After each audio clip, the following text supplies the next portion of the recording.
नमस्कार मित्रों, मैं जयवेंद्र देशमुख फिर से एक बार आपका परम एजुकेशन में स्वागत करता हूं। देखिए, हमारा अभी वन शॉट रैपिड रिवीजन का सीरीज चल रहा है। लगभग हर दिन नया वीडियो हम अपलोड कर रहे हैं।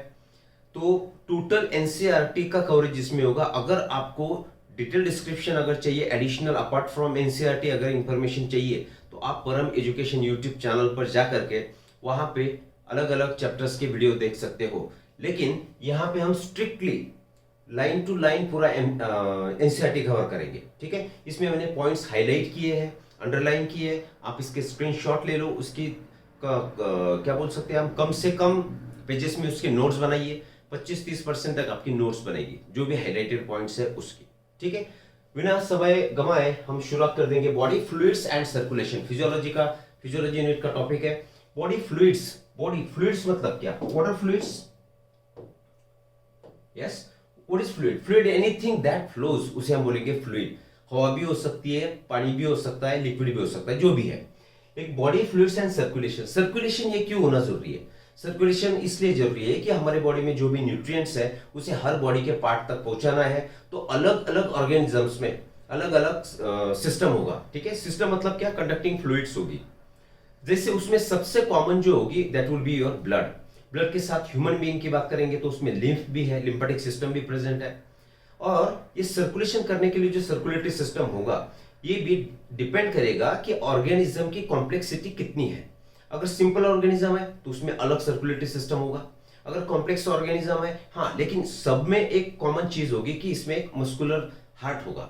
ठीक है, मस्कुलर स्ट्रक्चर होगा, जिस वजह से ये जो भी फ्लूइड होगा, कंडक्टिंग फ्लूइड, तो उसका पंपिंग होगा। ठीक है, अब सबसे कॉमन फ्लूइड हमने कहा अभी ब्लड है। और सर्कुलेशन में जैसे कि ह्यूमन बीइंग की सर्कुलेटरी सिस्टम की बात अगर करेंगे तो उसमें होगा हमारा हार्ट है, ब्लड वेसल्स है और कंडक्टिंग फ्लूइड है, दैट इज ब्लड। राइट, चलो एक एक एनसीईआरटी की लाइन हम कवर करेंगे। देखिए, अभी सिंपल ऑर्गेनिजम्स अगर है तो उसमें हम स्पॉन्जेस और सिलेंट्रेट की बात करेंगे। ये हाईलाइट किए पॉइंट्स इतने ही आप बाजू में उतार लो। ठीक है, simple organisms like sponges and coelenterate, इनमें क्या होगा? उनके सराउंडिंग में जो भी पानी होगा उनके बॉडी की कैविटी में आएगा और उस माध्यम से सर्कुलेशन चलेगा।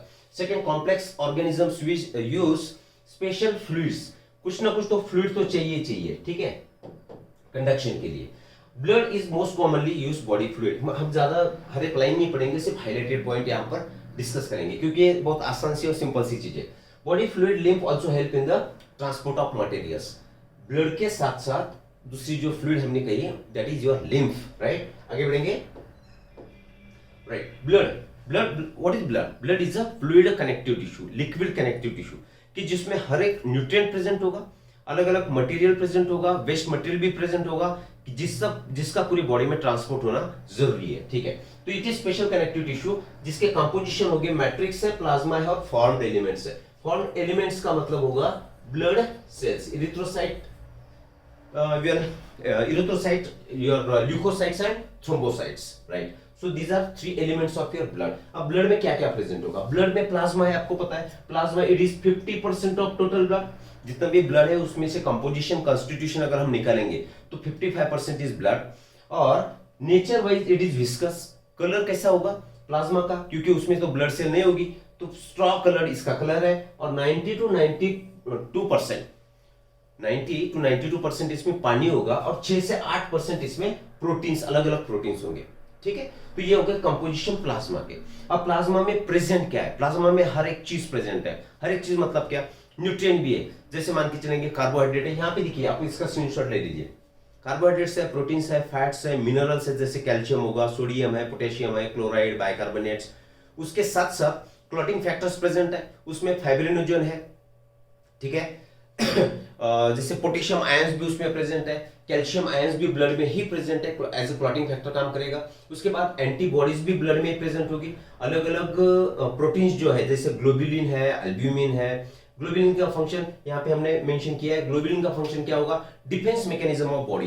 दैट मींस ग्लोबुलिन्स, यहाँ पे हम इस ग्लोबुलिन की अगर बात करेंगे तो इसे हम बोलेंगे इम्यूनोग्लोबुलिन्स। ठीक है, इम्यूनोग्लोबुलिन्स, उसे हम शॉर्ट करेंगे तो आईजी बनेगा। Ig, IgA, IgD, IgE, IgM, these are various types of antibodies which play role in the defence mechanism. उसके बाद फाइब्रिनोजन है, क्लॉटिंग फैक्टर, देन है albumin. Osmotic concentration, osmotic balance अगर मेंटेन करना है तो अल्ब्यूमिन भी इसमें प्रेजेंट है, और ये चीजें हमने डिस्कस कर ली। ठीक है, आगे बढ़ेंगे।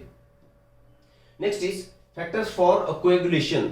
जो भी फैक्टर्स ब्लड में कोएगुलेशन फैक्टर्स प्रेजेंट है, क्लॉटिंग फैक्टर्स प्रेजेंट है, they are present in its inactive form.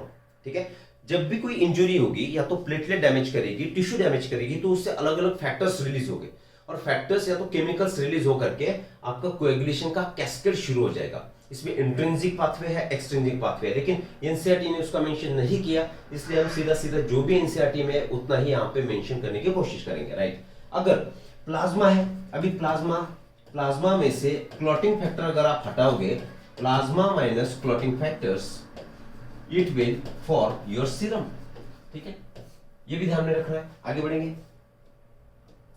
Well, formed element blood cells, अभी आरबीसी, डब्ल्यूबीसी, प्लेटलेट, इनके बारे में हम थोड़ा स्पीडली ब्रीफली थोड़ी जानकारी लेंगे। देखो, ये पूरी नोट्स आपकी रेडी है, स्क्रीनशॉट ले लीजिए। इरिथ्रोसाइट्स, रेड ब्लड सेल कितनी है? टोटल फॉर्म्ड एलिमेंट जो है, हमने कहा 55% क्या है, 55% इज प्लाज्मा, राइट, और remaining 45% are blood cell, that is formed element. उसमें से हम सबसे पहले बात करेंगे इरिथ्रोसाइट्स के बारे में। इरिथ्रो माने red, these are RBCs, erythrocytes. ठीक है, सॉरी, अब ये इनका कलर लाल क्यों है? क्योंकि आरबीसीज में क्या प्रेजेंट है? Haemoglobin, and this is red coloured complex protein. Red colour protein haemoglobin present है, इसकी वजह से इन सेल का कलर कौन सा है? रेड कलर है। ठीक है, these are the most abundant cells, सबसे ज्यादा प्रेजेंट होने वाली ब्लड में जो भी सेल्स है, these are your erythrocytes. Well, healthy man count, अगर काउंट की बात करेंगे तो 5 to 5.5 million, 5 to 5.5 million per cubic mm. ठीक है, इतना काउंट होगा। मेल और फीमेल में थोड़ा बहुत उसमें अंतर होगा। मेल में ये काउंट कंसीडर करेंगे तो फीमेल में it is approximately 4.5 to 5.2 million per cubic MM, right. Then कहां पे फॉर्मेशन होगा? इरिथ्रोसाइट का निर्माण ये होगा आपके रेड बोन मैरो में, और उसके निर्माण की जो प्रोसेस होगी तो उसे हम नाम देंगे इरिथ्रोपोइसिस। देखिए, कहीं पे भी अगर पोइसिस आए तो आप समझ सकते हो कि कुछ ना कुछ सिंथेसाइज हो रहा है, तो यहाँ पे इरिथ्रोसाइट का निर्माण हो रहा है, तो हम बोलेंगे erythropoiesis, right. This is devoid of nucleus, इसमें न्यूक्लियस नहीं है तो ये इन्यूक्लिएटेड हम बोलेंगे। अब कुछ मैमल्स होंगे कि जिनके आरबीसी में न्यूक्लियस प्रेजेंट है, जैसे कि कैमल में न्यूक्लियस प्रेजेंट है, camel has nucleated RBCs I mean, ठीक है। अब न्यूक्लियस ना होने की वजह क्या है? देखिए, आरबीसीज में हीमोग्लोबिन प्रेजेंट है। Haemoglobin is a respiratory pigment जो कि ऑक्सीजन को कंडक्ट करेगा, नो डाउट। थोड़ी बहुत मात्रा में CO2 भी कंडक्ट होगा, लेकिन मेन इंपॉर्टेंट हमारा जो गैस है दैट इज योर ऑक्सीजन। तो ऑक्सीजन हर एक सेल तक पहुंचाना है, तो एक हीमोग्लोबिन अगर है तो इट विल कंडक्ट, आपको पता है रेस्पिरेशन में हम पढ़ चुके हैं, एक हीमोग्लोबिन 4 ऑक्सीजन को कैरी करेगा। ज्यादा से ज्यादा हीमोग्लोबिन आरबीसी में अकोमोडेट हो, उसमें जमा हो, इसलिए इट इज इन्यूक्लिएटेड। लेकिन एम्ब्रियोनिक कंडीशन की अगर बात करेंगे तो फीटल आरबीसी में हीमोग्लोबिन का प्रेजेंस होगा। क्यों? क्योंकि उसकी पूरी ऑक्सीजन की डिमांड जो है that will be met by mother's oxygen, ठीक है, राइट। और शेप की बात करेंगे तो this is biconcave in shape. आगे बढ़ेंगे, right. They have red colour iron containing pigment, हम बात कर चुके हैं इसकी भी। अब देखिए, इसमें हीमोग्लोबिन प्रेजेंट है, तो हीमोग्लोबिन की क्वांटिटी इसमें है 12 से 16 ग्राम, ठीक, पर 100 ml ऑफ ब्लड। 100 ml को हम बोलेंगे डेसीलीटर, दैट मींस काउंट अगर लिखना है 12 to 16 gram per decilitre, that is the normal healthy person's haemoglobin count. अगर हीमोग्लोबिन का कंसंट्रेशन बॉडी में बढ़ेगा तो that condition will be called as polycythaemia. क्या बोलेंगे? पॉलीसाइथेमिया, जिसमें कि नाखून हमारे थोड़े से ब्लैकिश कलर के हो जाएंगे, that is again different part, right. Life span की बात करेंगे तो 120 डेज आरबीसीज का लाइफ पीरियड होगा। उसके बाद उसका लाइफ खत्म होने के बाद it will be sent to the spleen, and that spleen is a graveyard मतलब जहां पे कोई मरा हुआ आदमी है उसे हम क्या कर देंगे? गाड़ देंगे, दैट इज ग्रेवयार्ड। या तो इसे ही हम दूसरा नाम देंगे, it can also be called as slaughter house of cell, slaughter house of RBCs. RBCs का स्लॉटर हाउस, कत्ल खाना बोलते हैं हम स्लॉटर हाउस को, ठीक है। तो destroyed in the spleen, RBCs are destroyed in spleen. Leucocyte दूसरी, डब्ल्यूबीसीज दीज आर न्यूक्लिएटेड सेल्स, इसमें न्यूक्लियस प्रेजेंट है लेकिन लाल तो कलर है नहीं इनका, तो इसमें क्या एब्सेंट होगा, haemoglobin remain absent. They are nucleated, right, and relatively lesser in number, और उनका नंबर जो है 6 to 8,000 पर क्यूबिक mm। अगर कंपेरेटिवली स्टडी करेंगे तो आरबीसी और डब्ल्यूबीसी का जो कॉन्सेंट्रेशन होगा तो प्रोपोर्शन होगा, दैट विल बी अराउंड 600:1। अगर 600 आरबीसी है तो उसमें उसके पीछे एक डब्ल्यूबीसी उसमें होगा, right. Leucocytes are generally short lived, एक 4 से 7 दिन इनका लाइफ पीरियड होगा, जैसे कि आरबीसी में हमने बात की 120 डेज लाइफ स्पैन उसका है। अब मेन कैटेगरी इसकी करेंगे depending on whether their cytoplasm is granular और नॉन ग्रैन्युलर। तो इसमें ग्रैन्युलर साइट बोलेंगे, अग्रैन्युलर साइट बोलेंगे। इसमें ग्रैन्युलर है, इसमें ग्रैन्युलर नहीं है। इसमें देखिए अभी न्यूट्रोफिल, इओसिनोफिल और बेसोफिल, और अग्रैन्युलर साइट में लिम्फोसाइट और मोनोसाइट्स। तो इन शॉर्ट ले लीजिए। चलो अब क्या, न्यूट्रोफिल्स जितनी भी डब्ल्यूबीसीज है, तो डब्ल्यूबीसीज में सबसे ज्यादा क्वांटिटी में होने वाली जो भी सेल होगी that is your neutrophil, that means 60 to 65% of total डब्ल्यूबीसीज, and these cells are phagocytic cells। along with your neutrophils, monocytes are also phagocytic, right? ठीक है, these are also phagocytic। Second है हमारी बेसोफिल, सबसे कम quantity में present होने वाली WBC होगी लिस्ट, सबसे कम 0.5 to 1%, that is your basophil, right.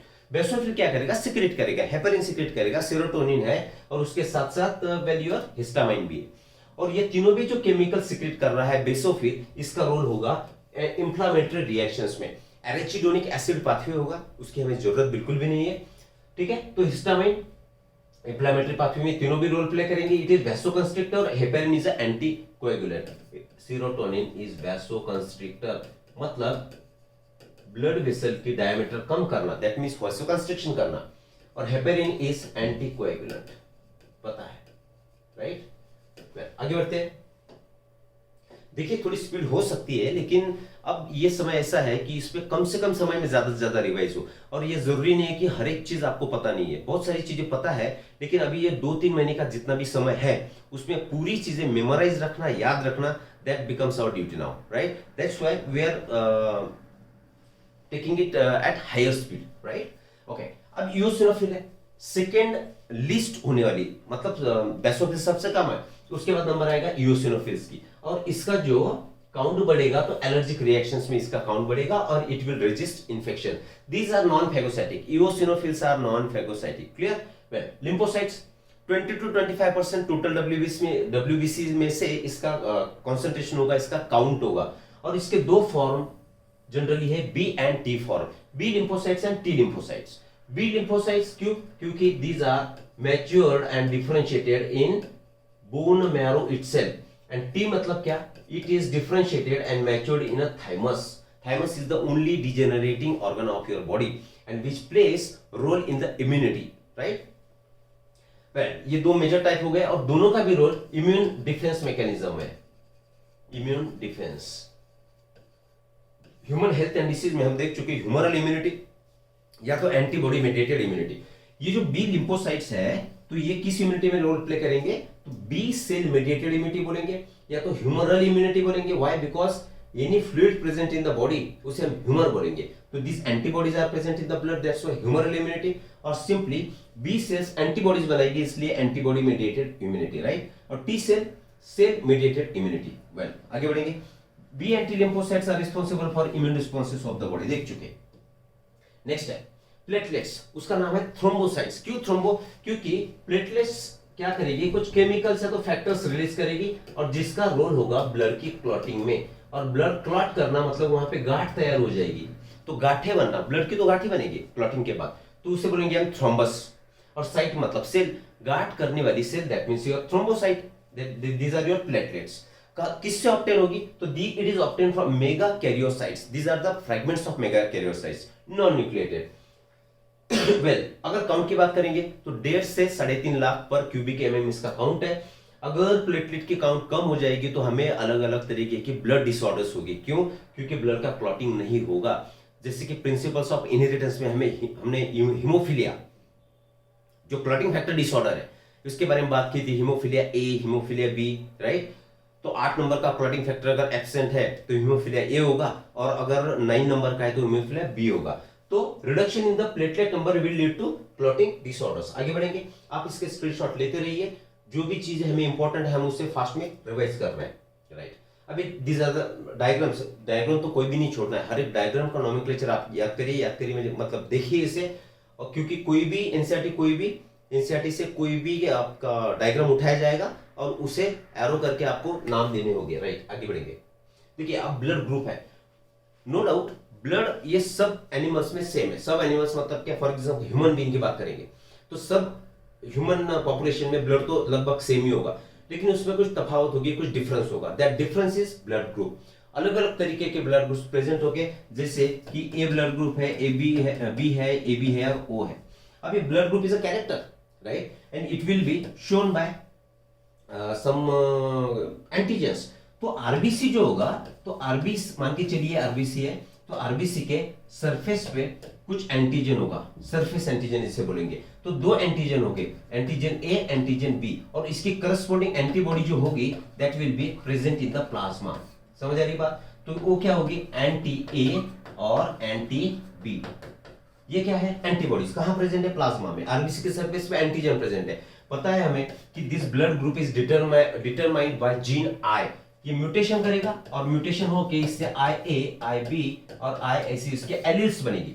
Principles of inheritance में मल्टीपल एलील के एग्जांपल में हमने इसे डिटेल में डिस्क्राइब किया है, ठीक है।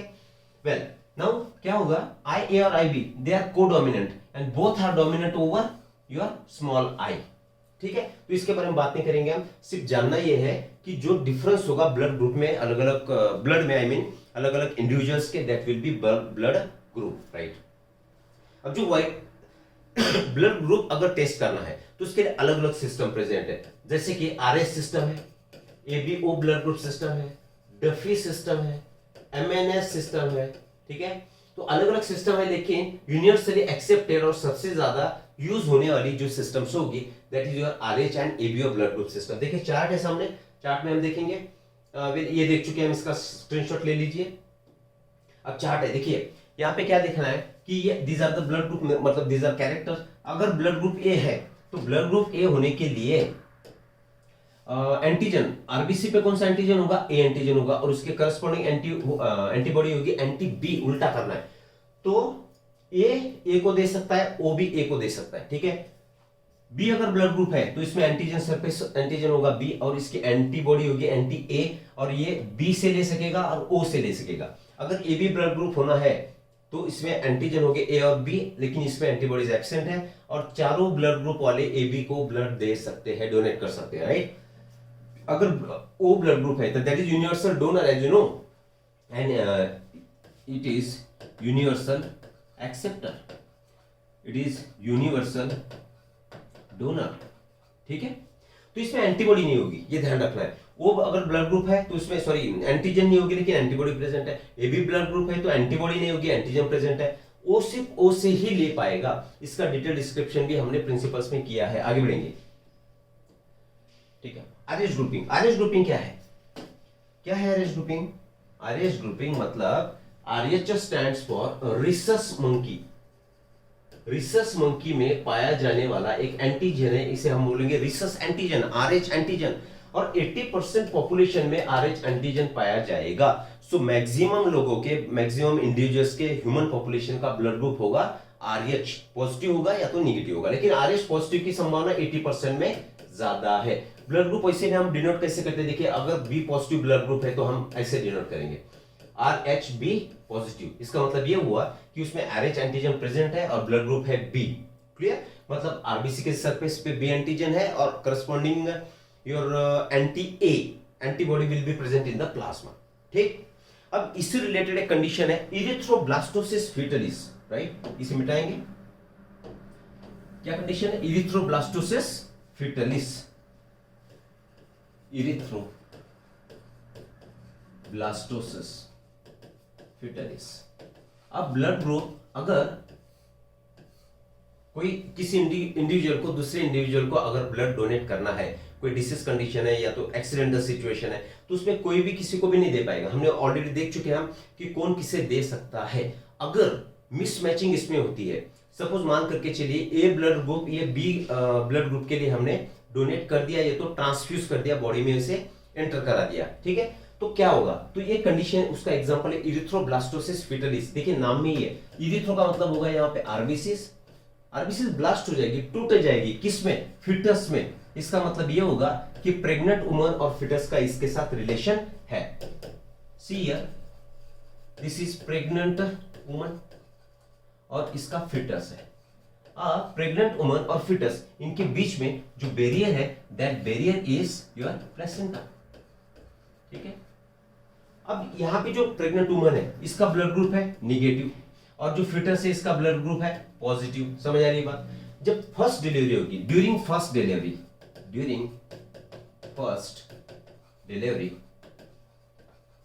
ठीक है, क्या होगा, प्लेसेंटा टूटना है, तो इस समय ये हो सकता है कि ये पॉजिटिव ब्लड ग्रुप ब्लड ये एंटर कर सकता है मदर की ब्लड में।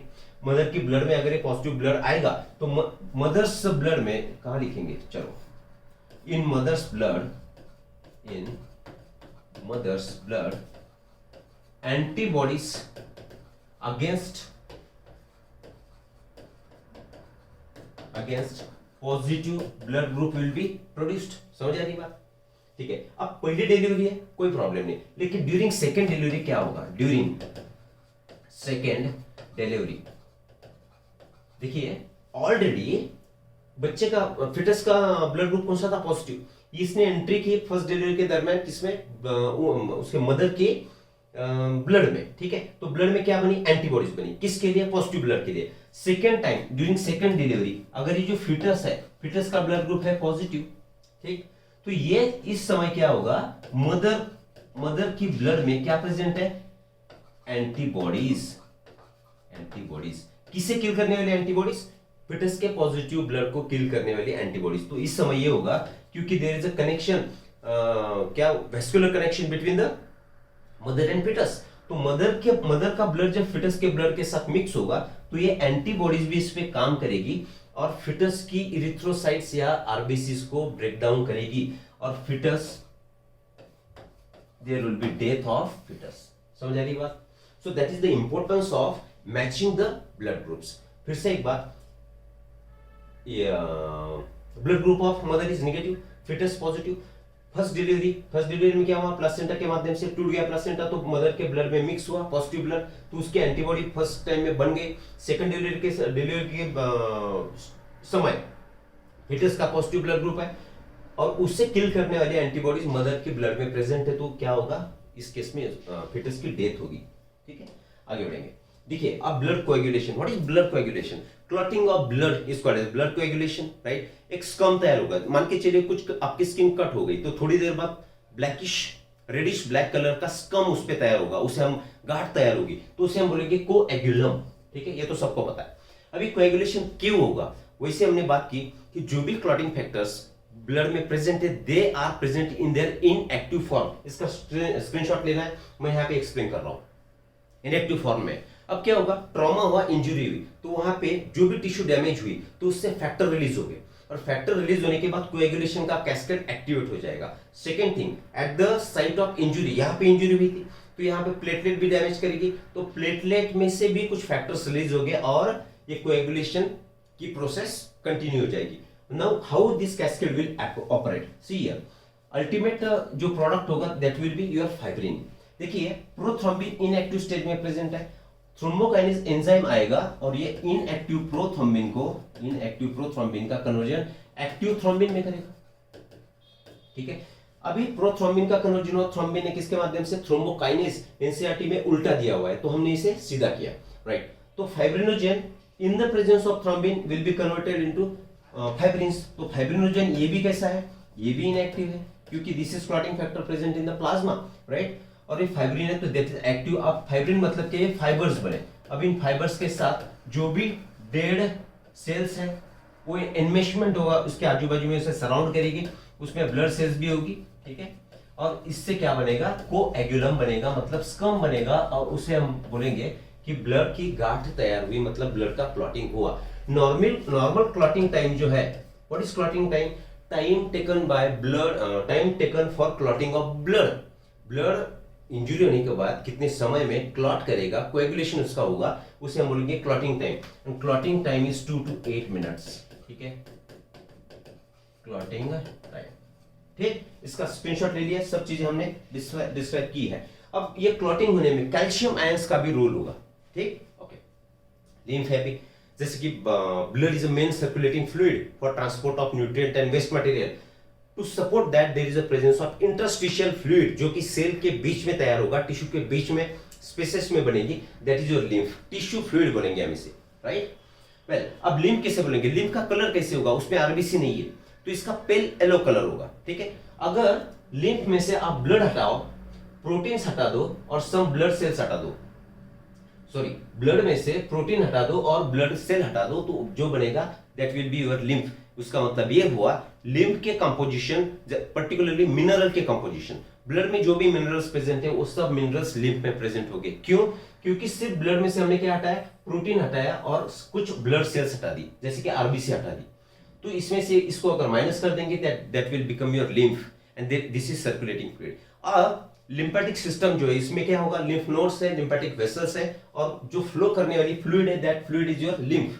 ठीक, तो क्या होगा, सिस्टमिक सर्कुलेशन में एंटर करने से पहले क्या होगा, this will be drain back into the major vein. Lymph क्या होगी, lymphatic system collects this fluid मतलब कौन, लिम्फ, ये कलेक्शन होगा और इट विल बी ड्रेन मतलब मेजर वेन से उसमें इसे पोर कर दिया जाएगा, उसमें डाल दिया जाएगा, right. Exchange of nutrient and gases between the blood and cell. देखिए ब्लड में सब न्यूट्रिएंट है, गैसेस भी है, उसका एक्सचेंज हमें सेल के साथ कराना है। तो जो माध्यम होगा, जो जरिया होगा, किस माध्यम से होगा, तो लिम्फ के माध्यम से सेल और ब्लड में मटेरियल का एक्सचेंज होगा। ठीक, right. Seminal distribution as that in plasma, this is called as lymph. Important carrier for nutrient and hormones, obvious बात है, ये जो सब चीजें किसमें, ब्लड में प्रेजेंट है, तो ये भी कैरी करेगा, उसे लिम्फ भी कैरी करेगा। Fats are absorb through lymph, पता है, स्मॉल इंटेस्टाइन में जो ब्लड वेसल सेंटर करेगी या तो दिस लिम्फ वेसल सेंटर करेगी, तो उसमें क्या, उसे नाम हमने दे दिया लैक्टिस। डाइजेशन एंड एब्जॉर्प्शन में हम पढ़ चुके हैं, आगे बढ़ेंगे। देखो सर्कुलेटरी पाथवेज, दो तरीके के सर्कुलेटरी पाथवेज है हमारे पास, ओपन सर्कुलेटरी पाथवे और closed circulatory pathway. Open circulation में क्या होगा, blood will be pumped directly into the body cavities, sinuses बोलेंगे। इसमें क्या होगा, बॉडी कैविटीज में ब्लड जमा होगा और ब्लड का डायरेक्ट कांटेक्ट होगा बॉडी ऑर्गन के साथ। इसका मतलब ये हुआ, अगर ऑक्सीजन गैस की रिक्वायरमेंट है, न्यूट्रिएंट की रिक्वायरमेंट है, तो डायरेक्टली उस ऑर्गन की कंप्लीट हो जाएगी, क्योंकि there is a direct contact उनके बीच में है। ओपन सर्कुलेटरी सिस्टम ये किसमें अवेलेबल है, तो आर्थ्रोपोड्स और मोलस्क, एग्जांपल याद करना है। किंगडम एनिमलिया में पूरा डिटेल डिस्क्रिप्शन हम कर चुके हैं। क्लोज्ड सर्कुलेटरी सिस्टम किसने दी, close circulatory system is given by William Harvey 1628 में दी, जिसमें blood will flow through blood vessels. ठीक है, अब differentiating point open circulatory system और क्लोज सर्कुलेटरी सिस्टम के हम अगर देखेंगे तो blood will flow under pressure with speed in case of closed circulatory system, and this is the efficient way of circulation. क्यों efficient क्यों है, क्योंकि there would be regulation of blood circulation in case of closed circulatory system. अभी closed circulatory system किस में पाया जाएगा, तो that will be present in annelids and chordates, right? चलो, all vertebrates possess muscular chambered heart, सब vertebrate में chamber heart है। अभी सिर्फ चेंबर्स कितने हैं, जैसे कि फिशेस है, फिशेस में 2 चेंबर हार्ट है, एम्फीबियंस और रेप्टाइल्स में 3 चेंबर है, लेकिन रेप्टाइल का एक्सेप्शन है, दैट एक्सेप्शन इज क्रोकोडाइल, जिसमें 4 चेंबर हार्ट है, मतलब इसे डाल देंगे हम 4 चेंबर वाली कैटेगरी में। तो crocodile, birds, Aves, mammals, they possess 4 chamber heart. अभी 2 अगर चेंबर है तो उसमें एक ऑरिकल है, एक वेंट्रिकल है। अगर 3 चेंबर है तो 2 ऑरिकल, एक वेंट्रिकल है, और अगर 4 चेंबर है तो 2 ऑरिकल और 2 वेंट्रिकल है। ठीक, अब इसमें सर्कुलेशन भी होगा। देखो फिशेस में 2 चेंबर हार्ट है, 2 चेंबर हार्ट, तो इसमें क्या होगा, इसमें सिंगल सर्कुलेशन होगा। इतना ही याद करिए, सिंगल सर्कुलेशन कैसे होगा। देखिए डीऑक्सीजनेटेड ब्लड हार्ट में आएगा, वही ब्लड अभी गिल्स के पास जाएगा, गिल्स के साइड पर उसका ऑक्सीजनेशन होगा, it will be given to body organs and again it will be collected in the heart, मतलब एक ही सर्कुलेशन कंप्लीट हुआ। अब सिंगल सर्कुलेशन, डबल सर्कुलेशन हम किससे कहेंगे? अगर हार्ट से बाहर 2 बार ब्लड निकलेगा उसे बोलेंगे हम डबल सर्कुलेशन। यहां पे क्या हुआ, हार्ट में था ब्लड, फिश की बात कर रहे हैं हम, सिंगल सर्कुलेशन की बात कर रहे हैं, हार्ट में, हार्ट से गया गिल, वहां पे हुआ उसका ऑक्सीजनेशन और ये गया बॉडी पार्ट्स के पास, ठीक है, और डीऑक्सीनेटेड ब्लड फिर से कहां आया, तो हार्ट में आया। तो एक ही बार हार्ट से ब्लड सर्कुलेट किया, इसलिए हम इसे बोलेंगे सिंगल सर्कुलेशन। किसमें पाया जाएगा? फिशेस में। एम्फीबियंस और रेप्टाइल्स, इनमें कितने हैं? 3 चैम्बर्ड हार्ट है, मतलब क्या, ये एक ऑरिकल और ये है वेंट्रिकल, मान के चलिए। इसमें डीऑक्सीनेटेड ब्लड आएगा, इसमें ऑक्सीजनेटेड ब्लड आएगा, लेकिन दोनों का भी मिक्सिंग यहाँ पे हो जाएगा, यहाँ पे ऑक्सीजनेटेड और deoxygenated, both the bloods will be mixed in the ventricle. तो इससे बोलेंगे हम इनकम्प्लीट डबल सर्कुलेशन। क्या बोलेंगे?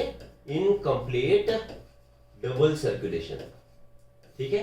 किसमें पाया जाएगा? एम्फीबियंस और रेप्टाइल्स में, ध्यान रखना है। अब डबल सर्कुलेशन की बात करेंगे तो ह्यूमन बीइंग, एनिमल्स और ह्यूमन बीइंग, चलो यहाँ पे हम लिखेंगे human being, mammals, human beings में there will be double circulation. Meaning क्या हुआ? Double circulation. डबल सर्कुलेशन का मीनिंग ये हुआ कि there is a entry of blood in heart 2 times. क्या होगा? राइट ऑरिकल से, चलो उसका सर्कुलेटरी पाथवे बाद में देख लेंगे, सिर्फ ध्यान रखिए डबल सर्कुलेशन इनमें प्रेजेंट है। फिशेस, देखिए फिशेस में सिंगल सर्कुलेशन है, एम्फीबियन रेप्टाइल में इनकम्प्लीट डबल सर्कुलेशन, कैसे हमने देख लिया। और इन बर्ड्स एंड मैमल्स इनमें डबल सर्कुलेशन है। वेल आगे देखो, human circulatory system also called as blood vascular system. Human circulatory system का दूसरा नाम क्या हुआ? Blood vascular system. क्यों? क्योंकि ब्लड वेसल में से फ्लो करेगा। इसमें अभी जो कंपोजिशन देखिए, मस्कुलर चेम्बर्ड हार्ट है, 4 चेम्बर यहाँ पर प्रेजेंट है, 2 ऑरिकल और 2 वेंट्रिकल है, और network of close branching blood vessels. Blood vessel में क्या आएगा? ब्लड वेसल्स में होगी हमारे पास आर्टरीज, होगी वेन्स और कैपिलरीज। अब एक चीज ध्यान में रखना है, arteries carry oxygenated blood, veins carry deoxygenated blood, और capillaries carry both oxygenated and deoxygenated blood. इसका डिस्क्रिप्शन हम नहीं करेंगे, सिर्फ जानकारी के लिए। Capillaries will carry both oxygenated and deoxygenated blood, ध्यान में रखना, ये तो आप पता है। और आर्टरी ऑक्सीडेटेड ब्लड कैरी करेंगे, लेकिन इसमें जो एक्सेप्शन है, इसका जो अपवाद है, that is your pulmonary artery, जो कि डीऑक्सीजनेटेड ब्लड कैरी करेगी। और वेन में एक्सेप्शन है, that is your pulmonary vein, जो क्या कैरी करेगी? ऑक्सीजनेटेड ब्लड कैरी करेगी, और आर्टरी डीऑक्सीजनेटेड ब्लड कैरी करेगी, राइट। अब देखिए हार्ट है, जैसे कि हमने देखा ह्यूमन रिप्रोडक्शन में एंडोडर्म, एक्टोडर्म और मेसोडर्म है। तो एक्टोडर्म से उनका फेट भी होगा। फेट होगा मतलब क्या? किस जर्म लेयर से कौन से बॉडी के ऑर्गन बनेंगे। जैसे कि पूरी nervous system that was made from ectoderm, embryonic ectoderm. तो मेसोडर्म से पूरा सर्कुलेटरी सिस्टम बनेगा, जिसमें हार्ट होगा, ब्लड वेसल्स होगा। मतलब मेसोडर्म से क्या क्या बनेंगे? देखो, हार्ट बनेगा, ब्लड बनेगा और ब्लड वेसल्स भी बनेगी। मतलब ओरिजिन क्या हुआ? मेसोडर्म, ध्यान में रखना है। नाउ जो हार्ट है, हार्ट का लोकेशन कहां पर? In between lungs, above diaphragm and protected by the rib cage, thoracic cage जिसे हम बोलेंगे। तो आजू बाजू में पूरा टफ स्ट्रक्चर प्रेजेंट है, तो उसका प्रोटेक्शन करना भी जरूरी है। इसलिए हार्ट की वॉल होगी double layered membrane, and that double layered membrane is called as pericardium, जिसमें फ्लूइड होगी, मैकेनिकल जो शॉक्स है उसे एब्जॉर्ब करने के लिए, that fluid is a pericardial fluid. Peri मतलब आजू बाजू में, कार्डिया मतलब हार्ट, और जो पेरिकार्डियल स्पेस है उसमें पेरिकार्डियल फ्लूइड प्रेजेंट होगी। हार्ट है 4 चैम्बर्स, 2 रिलेटिव। अब देखिए यहाँ पे जितने भी पॉइंट्स हैं, चलो आगे देखेंगे। इनका पूर्ण जो हाइलाइटेड पॉइंट है, इनके आपको स्क्रीनशॉट लेना। देखिए आगे बढ़ेंगे, हम अलग से इसे डिस्क्राइब करेंगे। वेल ठीक है, तो हम अभी इसे डिस्कस करेंगे। सी हियर, यहां पे मैं निकाल रहा हूं, this is your heart. Heart ऐसे नहीं होगा, हार्ट का शेप तो क्लोज्ड या तो क्लिंच फिश जैसा है, जो कि टिल्ट करेगा लेफ्ट साइड में। लेकिन हम समझाने के लिए बोल रहे हैं यहां पर।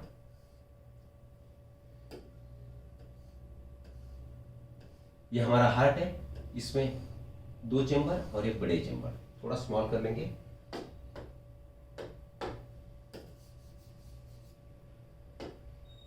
यहां से ये बने आपके ऊपर, दीज आर ऑरिकल्स, या तो एट्रियम बोलेंगे ऑरिकल्स, और दीज आर वेंट्रिकल्स। ये है लेफ्ट वेंट्रिकल, ये है राइट वेंट्रिकल, राइट ऑरिकल और left auricle.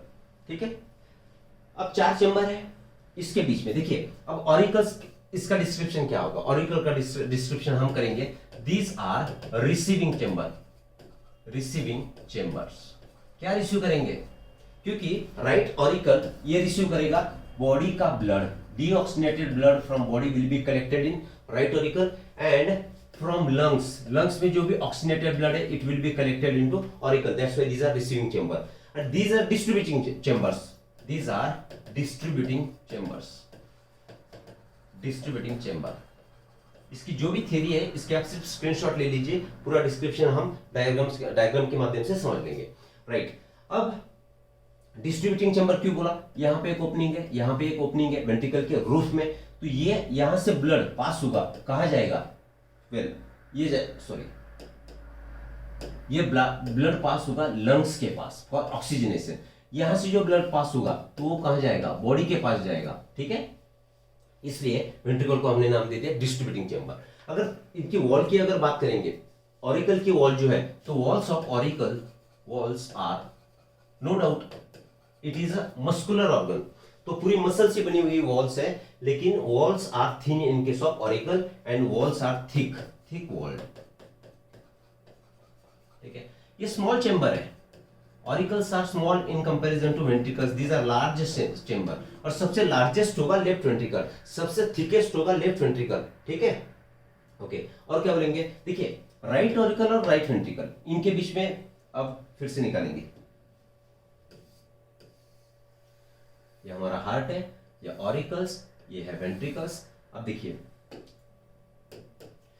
This is right auricle, this is left auricle, right ventricle, left ventricle, दोनों के बीच में जो पर्दा प्रेजेंट है सेपरेशन का, तो इसे बोलेंगे हम, दोनों के बीच में है इसलिए नाम दे दिया इंटर ऑरिकुलर सेप्टम।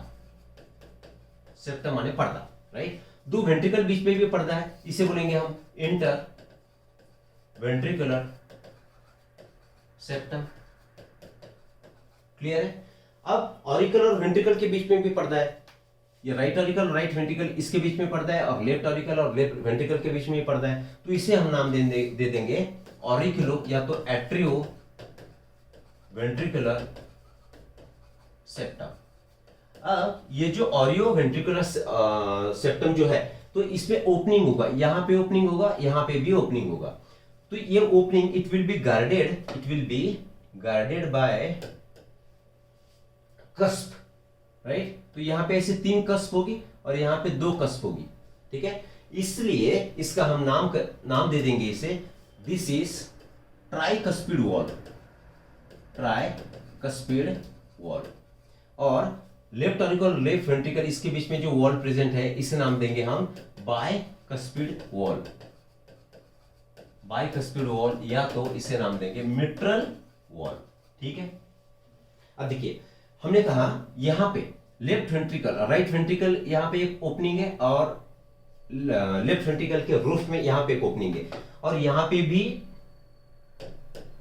एक वॉल प्रेजेंट है, and that is semi lunar wall like this, semi आधा चंद्र इसका जो शेप होगा हाफ मून शेप, ऐसी एक क्या प्रेजेंट है, वॉल प्रेजेंट है। उस वॉल को हम बोलेंगे सेमी ल्यूनर वॉल। कहां पे प्रेजेंट है? Opening of your systemic aorta and pulmonary trunk, right. यहां पे भी जो है that is your semi lunar wall. अब ये जो ओपनिंग्स है, ठीक है,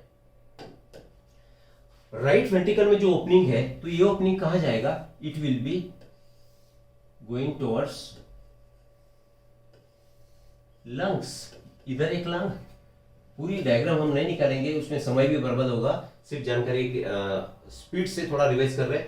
लंग्स के पास, क्योंकि यहाँ पे ब्लड कौन सा है? डीऑक्सीनेटेड। यहाँ पे ब्लड कौन सा है? डीऑक्सीनेटेड, ठीक है। तो ये ऑक्सीजनेशन करने के लिए लंग्स के पास जाएगा, तो जो कैरी करने वाला स्ट्रक्चर होगा इसे हम बोलेंगे पल्मोनरी ट्रंक, या तो हम बोलेंगे इसे पल्मोनरी आर्टरी। अब लेफ्ट वेंट्रिकल से ब्लड कहां जाना है, क्यों, देखिए अब ये लंग्स में पूरा ब्लड का क्या होगा, ऑक्सीजनेशन होगा, क्या होगा, ऑक्सीजनेशन। अब ये ऑक्सीजनेटेड ब्लड यहां पे लाना है, कहां पे आएगा ऑक्सीजनेटेड ब्लड, लेफ्ट ऑरिकल में आएगा। तो यहां पे ऐसी वेन खुलेगी, उसे बोलेंगे हम पल्मोनरी वेन्स, ठीक है। पल्मोनरी वेन्स की संख्या होगी 4, लेकिन पल्मोनरी आर्टरी सिर्फ 2 होगी, ठीक है। तो ये ऑक्सीजनेटेड ब्लड यहां पे है। अब ये oxygenated blood this auriculo ventricular opening से नीचे आएगा, मतलब यहां पे भी ऑक्सीजनेटेड ब्लड होगा, ठीक है। ये ऑक्सीजनेटेड ब्लड अभी पूरे बॉडी को भेजना है, तो बॉडी के पास भेजना है, तो गलती हो गई थोड़ी सी, ठीक है, आगे निकालेंगे।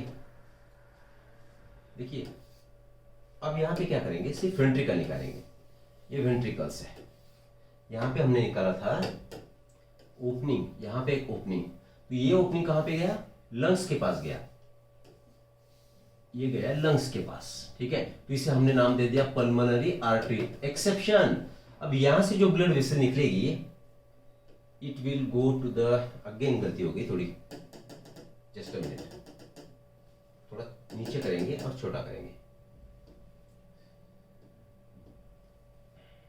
देखिए ये है हमारे वेंट्रिकल्स, ये है राइट वेंट्रिकल, ये है लेफ्ट वेंट्रिकल, यहाँ पे ओपनिंग है, सेमिल्यूनर वॉल यहाँ पे भी प्रेजेंट है, ये एक ओपनिंग है, यहाँ पे भी सेमिल्यूनर वॉल प्रेजेंट है, लेकिन यहाँ पे ब्लड कौन सा है, डीऑक्सीजनेटेड, और लेफ्ट वेंट्रिकल में ऑक्सीजनेटेड। अब इसे भेजना है हमें, ये जाएगा, समझ लीजिए अभी, ये जाएगा लंग्स के पास, ठीक है, ये हो गया आपके लंग्स, यहाँ पे भी लंग।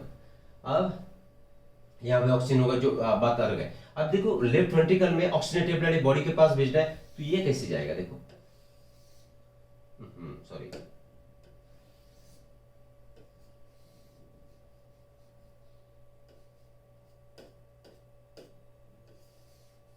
देखिए यहां से पूरे बॉडी पार्ट के पास जाएगा, यहां से बॉडी पार्ट और ये अपर बॉडी पार्ट के पास भेजा जाएगा।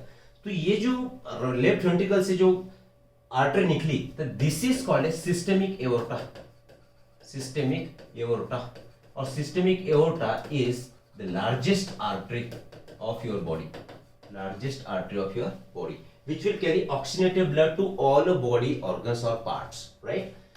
Well, अब देखिए एनसीईआरटी में नहीं है, ये पल्मोनरी ट्रंक हुआ, ये पल्मोनरी ट्रंक है और ये सिस्टेमिक एओर्टा है, एक दूसरे को पकड़ के रहेंगे, तो जो स्ट्रक्चर से पकड़ के रहेंगे उसे हम बोलेंगे ligamentum आर्टेरियोजम, आर्टेरियोजम।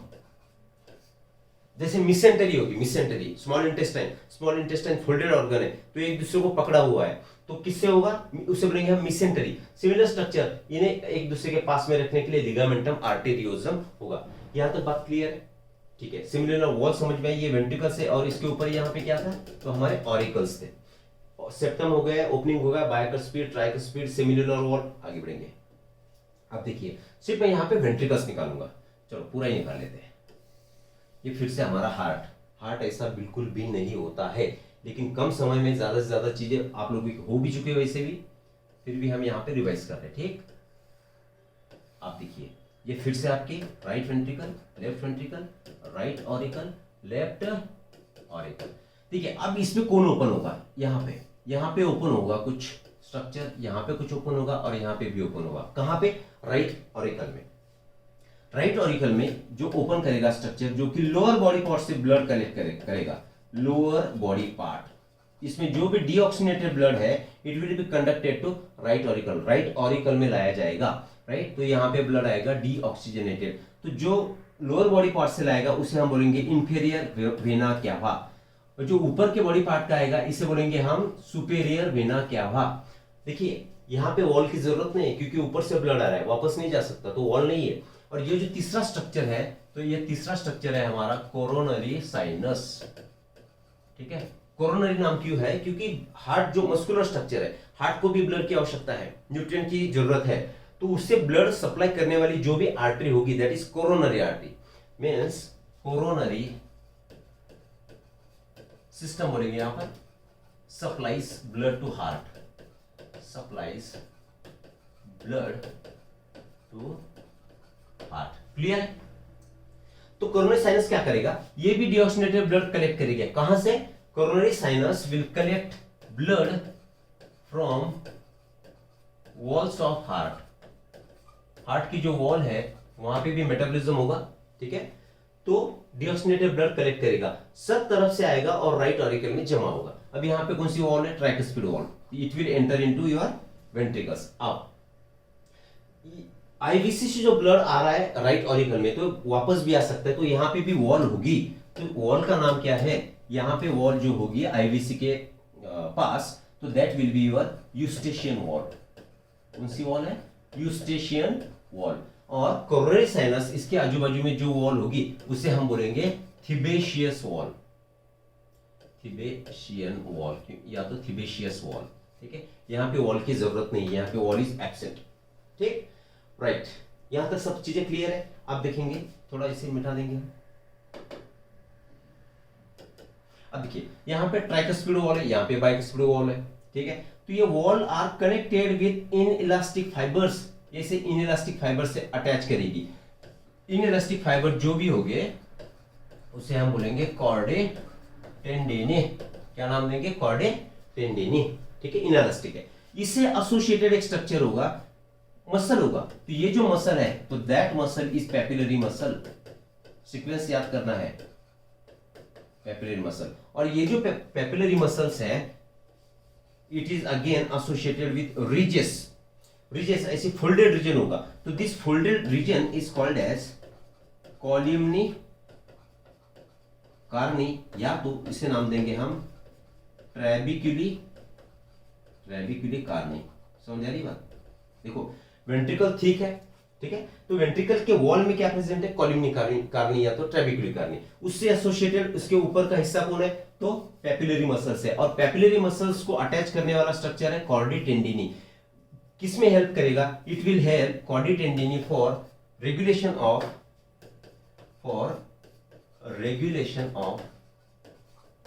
Opening and closing of bi and tricuspid valve. इसका ओपनिंग और क्लोजिंग कंट्रोल करेगा, ठीक। अब लगभग पूरा इंटरनल स्ट्रक्चर भी, इंटरनल मतलब इसकी एनाटॉमी भी होगी, और क्या कौन सी वॉल्स है, कौन कहां पे जा रहा है, सब चीजें यहां पे भी क्लियर है, ठीक। अभी एक नोडल टिश्यू का जो स्ट्रक्चर होगा यहाँ पे देखिए। अब हाँ, इसके आप क्या करिए, स्क्रीनशॉट ले लीजिए। चलिए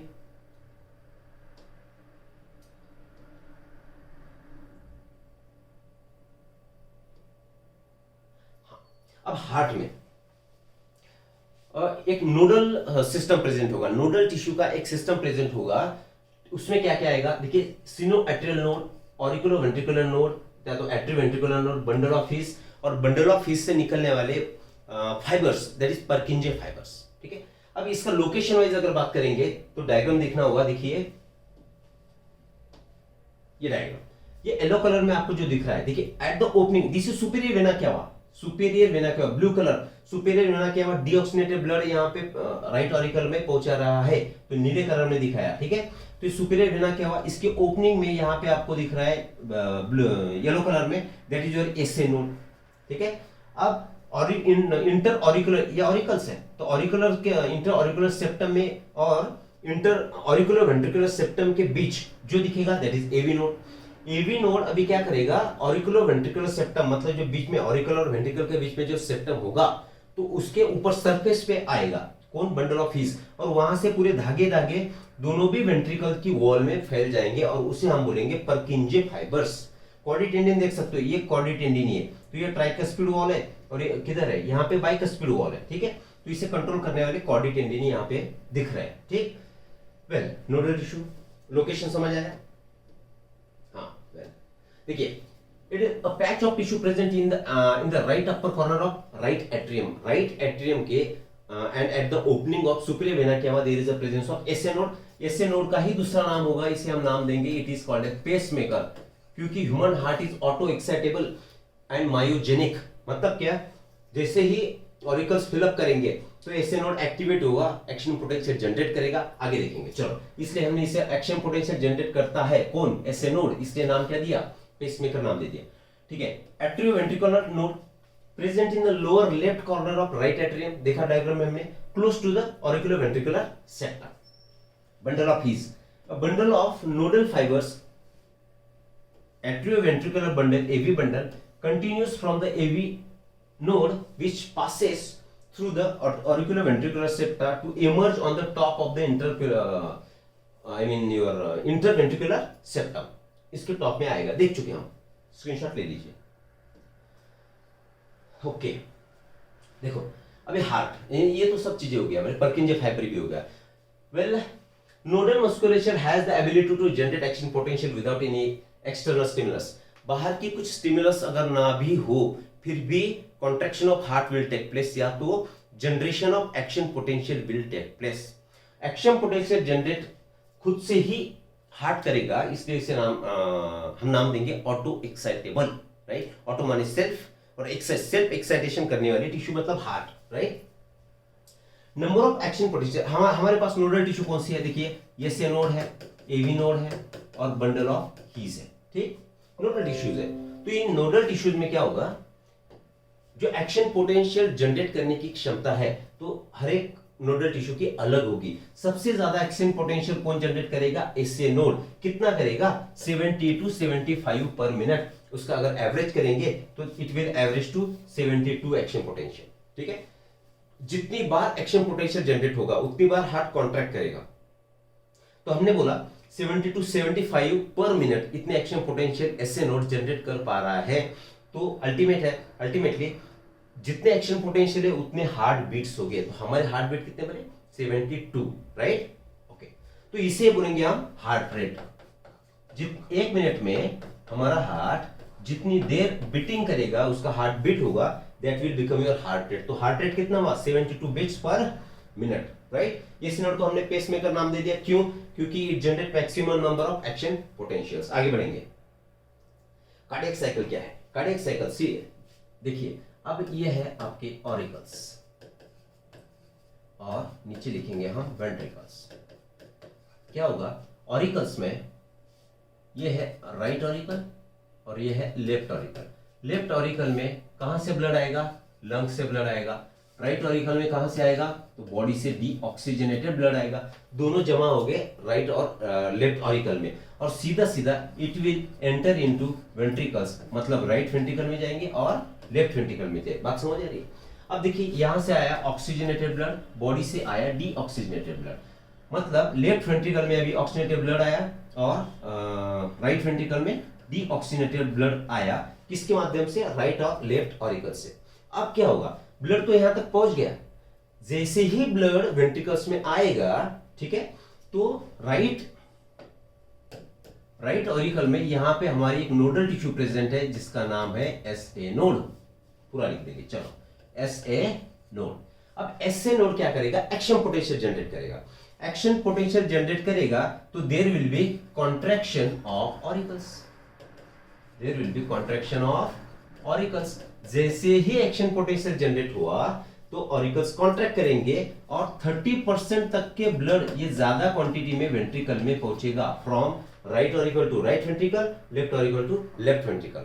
ठीक है, तो एक्शन पोटेंशियल जनरेट होने का फायदा क्या हुआ कि जो फिलिंग है वेंट्रिकल का, फिलिंग ये कंप्लीट तौर पर हुआ. 30% तक के उसका फिलिंग बढ़ गया. इस समय क्या होगा, यहाँ पे कौन सी वॉल प्रेजेंट थी, यहाँ पे वॉल थी हमारी ट्राइकस्पिड वॉल और यहाँ पे थी बाइकस्पिड वॉल. ठीक है, बाइकस्पिड वॉल. अब क्या होगा, वेंट्रिकल का प्रेशर बढ़ेगा. यहाँ पे अगर प्रेशर बढ़ेगा तो सीधी बात है ट्राइकस्पिड वॉल और बाइकस्पिड वॉल दोनों क्लोज करेगी. और जब बाइकस्पिड और ट्राइकस्पिड वॉल क्लोज होगी तो एक साउंड आएगा, and that sound is your लब साउंड. कौन सा साउंड हुआ, लब साउंड. मतलब ड्यूरिंग क्लोजर, बंद होना, closure of tricuspid and bicuspid valve, जो भी साउंड निकलेगी उसे हम लब साउंड बोलेंगे. कब होगा बंद, जब प्रेशर वेंट्रिकल में बढ़ेगा. ठीक है, अब वेंट्रिकल में प्रेशर बढ़ गया तो वेंट्रिकल, लेफ्ट वेंट्रिकल में एक ओपनिंग प्रेजेंट था हमारा, लेफ्ट वेंट्रिकल में एक ओपनिंग था, राइट वेंट्रिकल में एक ओपनिंग था. राइट वेंट्रिकल का ओपनिंग पल्मोनरी ट्रंक का था और लेफ्ट वेंट्रिकल का ओपनिंग सिस्टेमिक एओर्टा का था. ठीक है, तो यहाँ पे वॉल है, सेमिलुनर वॉल. ठीक, यहाँ पे प्रेशर बढ़ गया. अब ये पंप करेगा. कौन पंप करेगा, वेंट्रिकल पंप करेगा ब्लड. एक लंग्स के पास और बॉडी के पास। तो सेमीलुनर वॉल क्या होगी, ओपन होगी, ठीक है। अब ब्लड पंप कर दिया, लेफ्ट और राइट वेंट्रिकल ने लंग्स और बॉडी के पास रिस्पेक्टिवली ब्लड पंप कर दिया। अब इसे वापस आना नहीं है तो सेमीलुनर वॉल भी क्लोज करेगी। अब सेमीलुनर वॉल अगर क्लोज करेगी उस समय एक साउंड होगा और that sound will be dub sound during closure of semilunar valves, semilunar valves, ठीक है। तो ये कार्डियक साइकिल बनी। अब कार्डियक साइकिल बनी मतलब हुआ क्या, देखिए आगे देखेंगे। देखिए अब ये एसए नोड है आपका, यहाँ पे मान के चलेंगे एवी नोड है, यहाँ पे बंडल ऑफ हीज है, ठीक। ये आपका ऑरिकल, राइट ऑरिकल है, लेफ्ट ऑरिकल है और एक इंटर ऑरिकुलर सेप्टम है, ठीक। और ये है आपका वेंट्रिकल, समझो। ओके, अब ये है एसए नोड, ये है एवी नोड, ये है बंडल ऑफ हीज और यहां से अभी धागे धागे निकलेंगे और ये धागे पूरी वेंट्रिकल्स के वॉल में फैल जाएंगे, ठीक है। ये धागे इसे बोलेंगे हम पर्किंजे फाइबर्स। ये ऐसे बढ़ गए, इसे बोलेंगे पर्किंजे फाइबर्स, ठीक।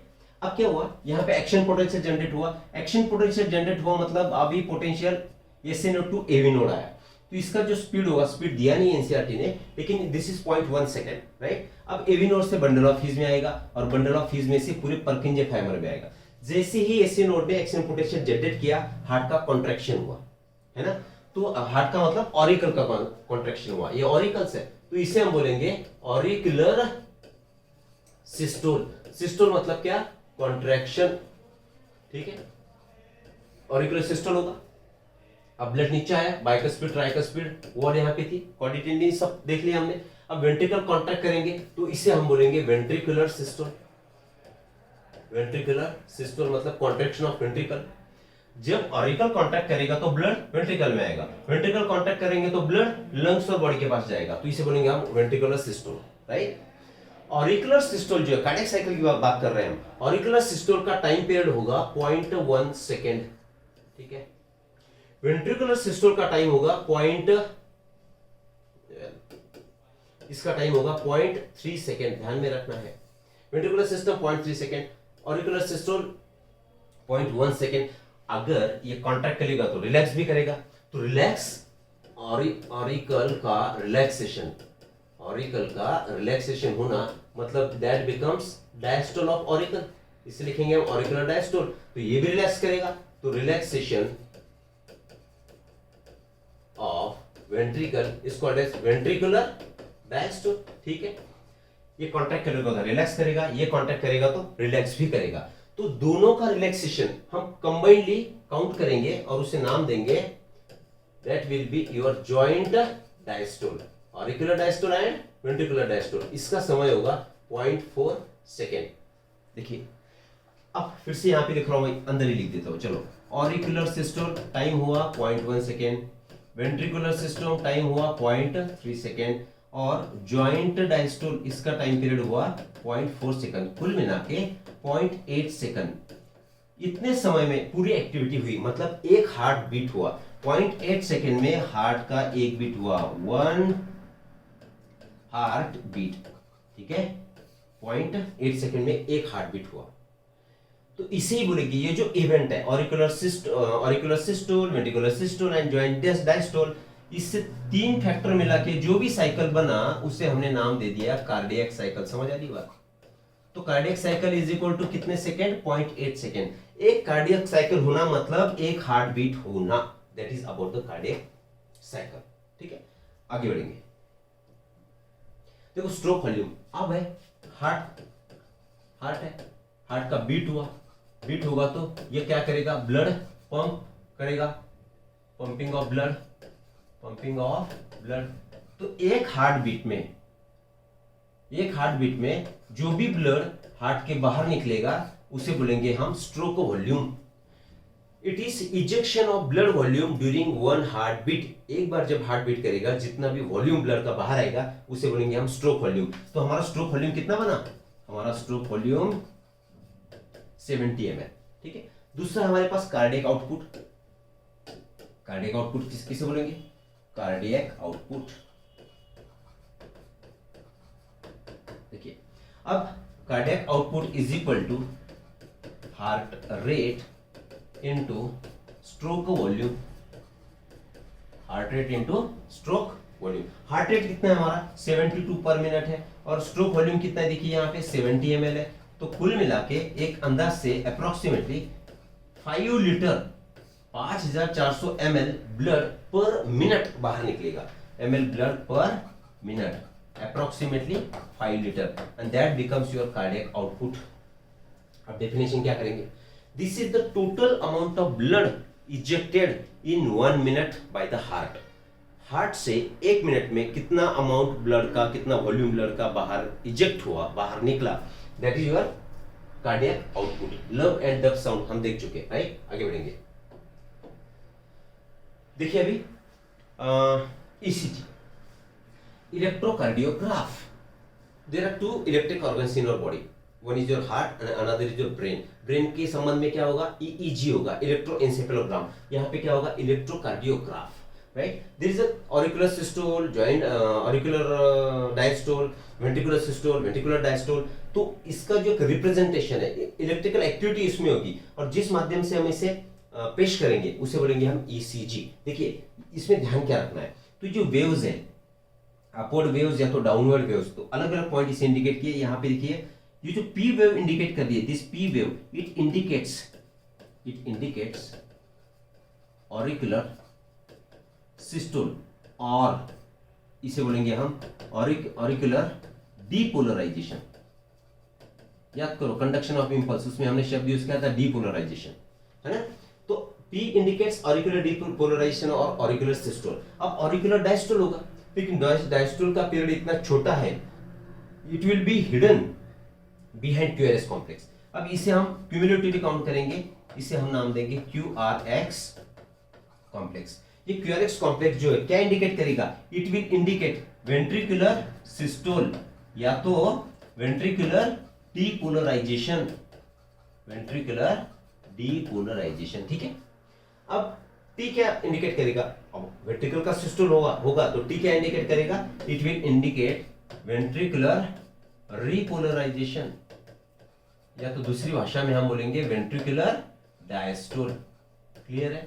बस इतनी चीजें ईसीजी के बारे में ध्यान करिए। अब देखो, जितने, अब नॉर्मल पर्सन का हार्ट बीट कितना है? Normal person 72 beats per minute, इतना है ना? अगर नॉर्मल हेल्दी पर्सन का अगर ईसीजी हम निकालेंगे तो उसमें क्यूआरएस की क्वांटिटी लगभग 72 होगी।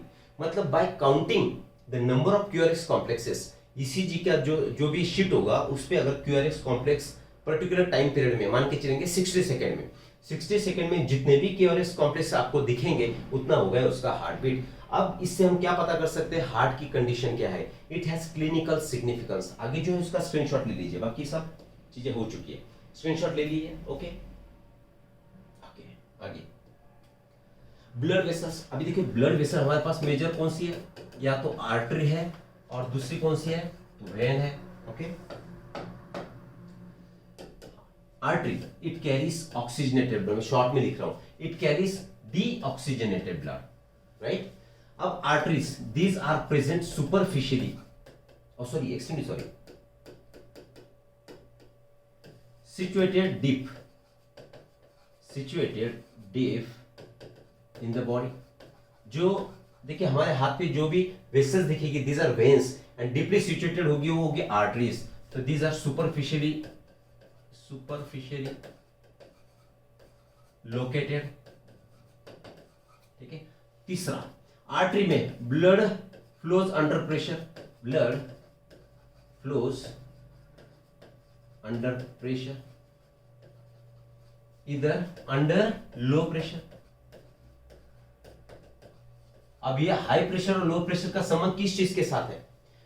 क्योंकि ये अंडर प्रेशर क्यों बढ़ेगा? क्योंकि lumen is narrow, lumen is, artery का ल्यूमेन जो होगा उसकी जो डायमीटर, इंटरनल डायमीटर जो होगी वो कम होगी, और यहां पे क्या होगा? Lumen is wider, lumen is wider, और वाइड ल्यूमेन है तो प्रेशर कम ही रहेगा, ठीक है ना? अब प्रेशर कम है तो ब्लड बैक फ्लो भी कर सकता है, राइट। बैक फ्लो ना करे इसलिए इसमें valves are present, valves are present, इसमें वॉल्स आर एब्सेंट क्योंकि अंडर प्रेशर फ्लो कर रहा है, वॉल्स एब्सेंट, जरूरत नहीं है, ठीक है। यहाँ तक अब देखिए ल्यूमेन, अब 3 लेयर है इसमें, ट्यूनिका एक्सटर्ना, आर्टरी के 3 layers, tunica externa, tunica media और ट्यूनिका इंटरना, ठीक है, interna. Same layers here also, तीनों में भी सेम लेयर्स है, लेकिन इसमें आर्टरी में ट्यूनिका मीडिया जो है, ट्यूनिका मीडिया इज थिक और यहां पे ट्यूनिका मीडिया इज थिन, इसलिए इसके ल्यूमेन साइज ज्यादा है, इसकी ल्यूमेन साइज कम है, ठीक। एक्सेप्शन की बात करेंगे तो शुरू में देख लिया हमने आर्टरी का एक्सेप्शन है पल्मोनरी आर्टरी और इसका एक्सेप्शन है पल्मोनरी वेन, ठीक है, एक्सेप्शन पल्मोनरी वेन। तो ये जनरल सुपरफिशियल पॉइंट है, देखेंगे हम। देखो ल्यूमेन के बारे में बात करेंगे तो देखो ऐसा है, this is one layer, this is another layer, ऐसा। तो ये बाहर का लेयर है, मान के चलेंगे, इसे बोलेंगे हम ट्यूनिका एक्सटर्ना, ठीक। अब दूसरा लेयर है, इसे बोलेंगे हम ट्यूनिका मीडिया, और सबसे अंदर जो लेयर है दिस इज ट्यूनिका इंटरना, नाम दे देंगे ट्यूनिका एक्सटर्ना, ट्यूनिका मीडिया, और किधर है ट्यूनिका मीडिया, और ये जो रेड में है ट्यूनिका इंटरना, ठीक। अब ये हो गई बात आर्टरी की, ये हो गई बात आर्टरी की। अब देखेंगे यहां पे निकालेंगे फिर से 3 लेयर,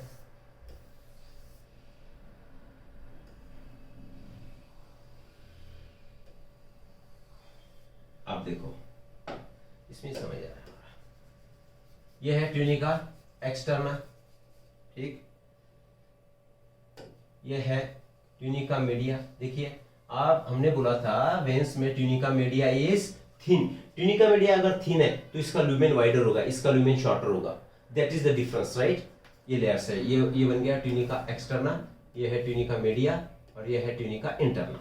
तो देखिए ट्यूनिका मीडिया इज थिन, यहाँ पे थिक है, इसलिए इसका ल्यूमेन साइज कम है तो प्रेशर से ब्लड फ्लो करेगा और वेन में blood will flow under less pressure. आगे बढ़ेंगे, देखिए डबल सर्कुलेशन की बात चल रही थी हमारी, तो डबल सर्कुलेशन क्या है?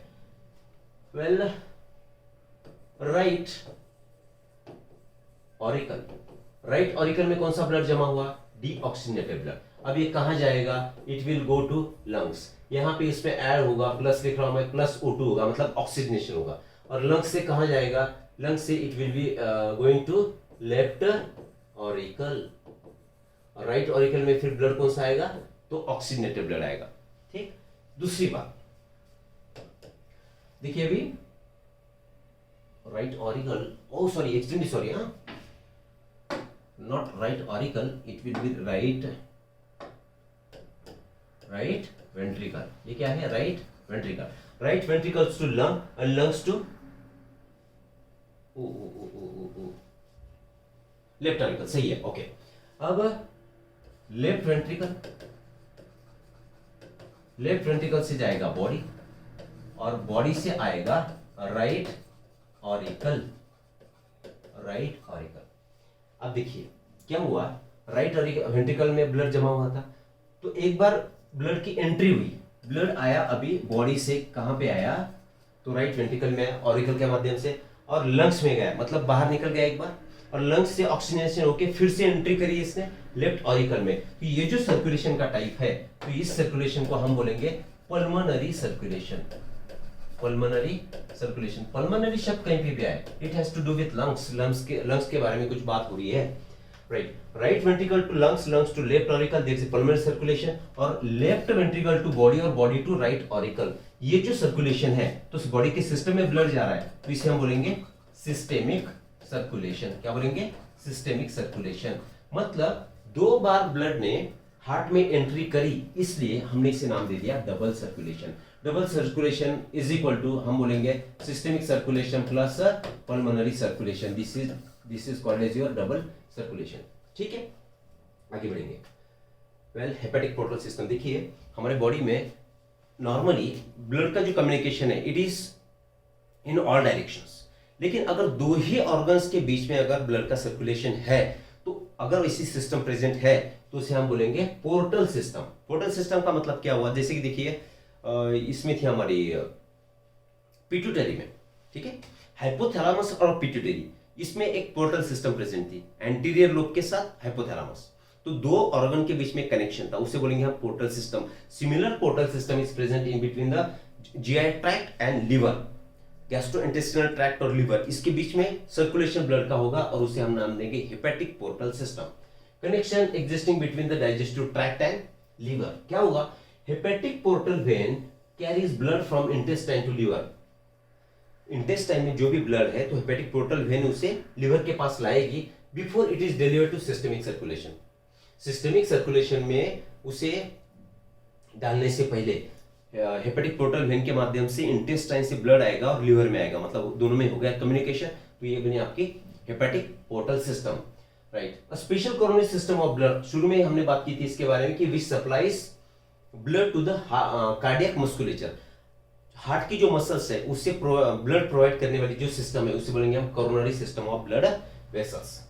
स्क्रीनशॉट ले लीजिए।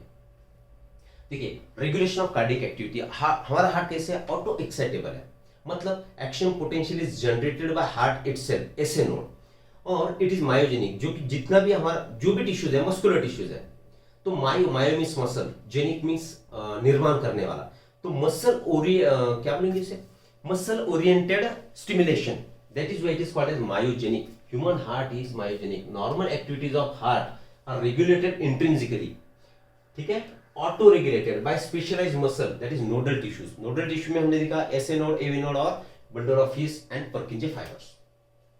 देखिए, एनसीईआरटी में जितनी चीजें दी है उतनी हम डिस्कस कर रहे हैं, अदरवाइज जो स्पीड है कंडक्शन का, एसए नोड से एवी नोड का कंडक्शन होगा 0.1 सेकेंड में, ठीक है, सेकेंड की बात कर रहे हैं। देन एवी नोड से बंडल ऑफ हिस ये कंडक्शन होगा, आई मीन सॉरी जो स्पीड होगी कंडक्शन की तो 1 मीटर पर सेकंड होगी, SA node to AV node 1 metre per second, और bundle of His to Purkinje fibre 5 metre per second, लेकिन उसके यहाँ पे जरूरत नहीं।